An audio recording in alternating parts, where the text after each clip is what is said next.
Volunteer dies after infection during Hualien relief effort. Man arrested for pushing station worker onto tracks in Taichung. Actor Cheng-kuo dies of stage 4 lung cancer at 50. Japan poised to welcome first woman prime minister. Nobel winner on a digital detox. Flight delays mount amid U.S. shutdown. AI actor sparks Hollywood debate. Thailand celebrates water buffaloes in annual festival.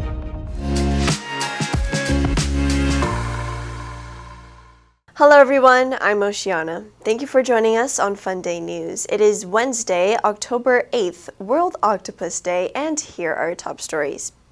And for today's Taiwan news, a Taoyuan excavator business owner died from sepsis after being injured while helping with disaster relief in Hualien. Doctors warn volunteers, known as shovel heroes, to assess their health before joining rescue work. Those with weak immunity should seek medical attention immediately if injured, especially when wounds enlarge or fever develops. A 39-year-old man was arrested after pushing a station employee onto the tracks at Taichung's Wufeng station for being caught fare evading. The attack left the worker with a leg fracture. Fortunately, no train was approaching. Police caught the suspect 2 hours later and charged him with attempted murder. Taiwanese actor Zheng-kuo, known for the Kung Fu Kids, has died at stage 4 lung adenocarcinoma at 50. Nutritionist Lü Meibao warned that besides smoking and air pollution, a high-sugar, high-fat diet may also fuel lung cancer, as studies show abnormal glycinogen buildup in lung cells can promote tumor growth. And in global news, Japan's ruling Liberal Democratic Party has elected hardline conservative Sanae Takaichi as its new leader, positioning her to become Japan's first female prime minister.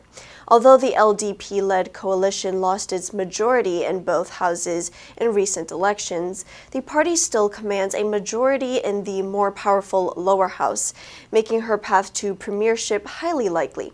Lawmakers are expected to choose the new prime minister in mid-October.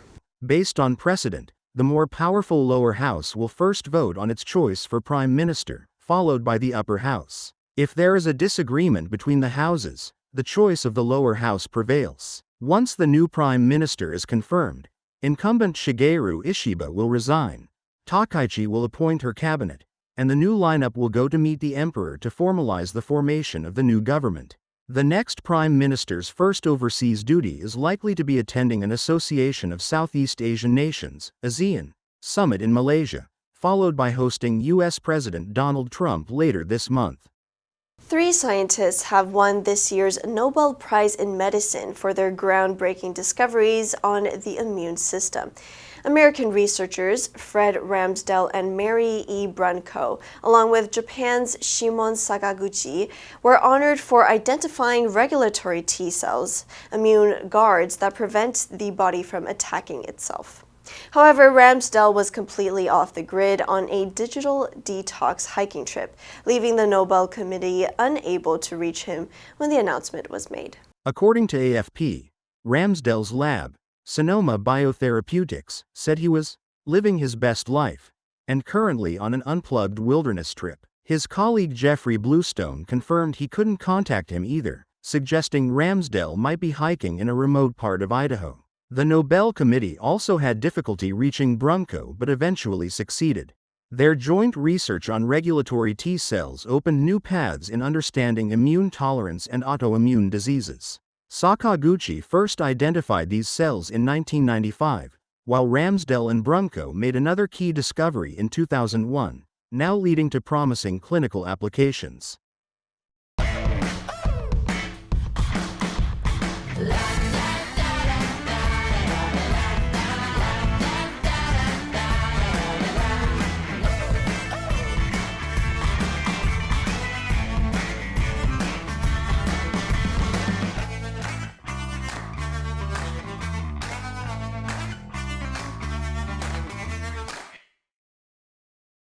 The U.S. government shutdown is beginning to disrupt commercial aviation. A temporary funding bill once again failed to pass in the Senate, forcing air traffic controllers to work without pay. As more controllers call in sick, staff shortages are emerging across the country.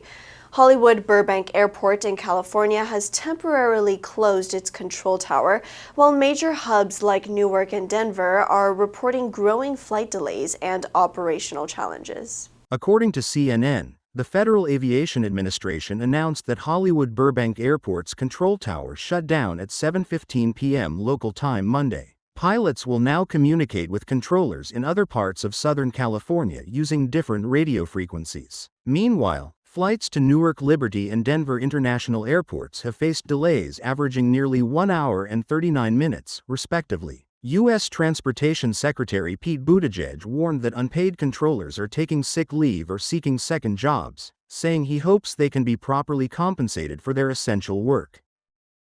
A Dutch AI actor named Tilly Norwood is making waves after its creators revealed talks with talent agencies. With social media posts and AI-generated sketches, Tilly projects a girl-next-door vibe. But Hollywood is critical. SAG-AFTRA and stars like Emily Blunt say AI lacks real emotion and life experiences, warning audiences aren't interested in purely digital performances. The creator calls Tilly a piece of art, emphasizing imagination over replacing human actors. Tilly Norwood, an AI-generated actor created by Dutch comedian Eline van der Velden, is drawing attention online and in Hollywood. The synthetic performer posts photos and comedy sketches on social media, portraying a youthful, relatable persona. Despite this, the Screen Actors Guild and top actors argue Tilly cannot replace human performers, lacking emotions and life experience. Van der Velden defends the project, calling it a creative work and a piece of art, comparing it to drawing or writing a character. She urges audiences to view AI actors as a new genre rather than competitors to real actors. In Chonburi, Thailand, an annual festival held at the end of the 11th lunar month celebrates water buffaloes, once humble farm draft animals, by transforming them into cultural icons. The event, which marks the start of the harvest season, features buffalo beauty pageants, parades, and thrilling 100-meter races. Buffaloes are judged on their horn size, hoof smoothness, physique, and overall appearance, with some adorned in flower crowns or pulling traditional carts in colorful displays.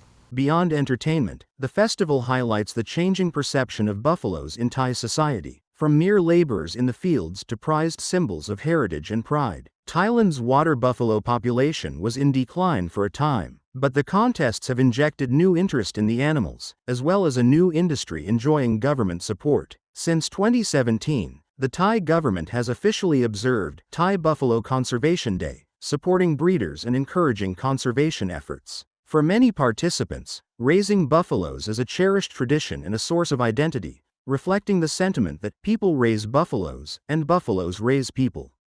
The answer for yesterday was B, stranded. The sudden snowstorm stranded hundreds of hikers in the Himalayas, leaving them unable to move. Did you answer correctly? Now let's delve into today's news. AI actor sparks Hollywood debate. Number 1, sketch, 草图, 素描. The artist made a quick sketch of the landscape before painting it. Number 2, portray, 描绘, 刻画. The movie portrays the struggles of a young immigrant in a new country. Number 3, relatable, 容易产生共鸣的. Her story about starting a small business is very relatable to many young entrepreneurs.